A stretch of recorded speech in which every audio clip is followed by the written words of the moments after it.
My background, I spent, as you said, I'm a second generation small business owner.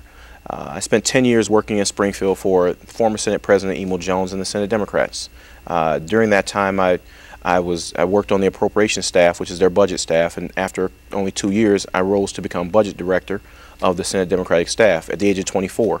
At the time, I was the youngest budget director in the country, second African American in Illinois history to ever hold a position.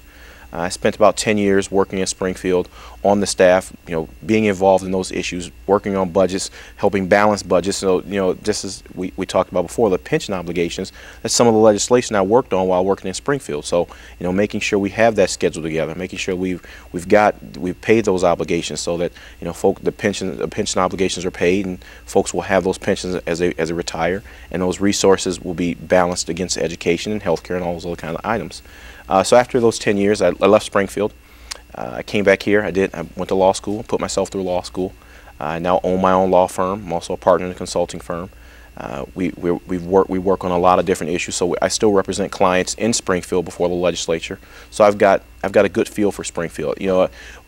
Recently, one of the state representatives paid me one of the greatest compliments I think I could ever hear. He said, of all of the candidates currently running right now, I'm probably the most prepared of all of them to be a state representative on day one, because I've been a staff person. I've worked in the legislative process. I've worked on the legislative process in the private sector, and now being an elected official, I have a different understanding, a different perspective.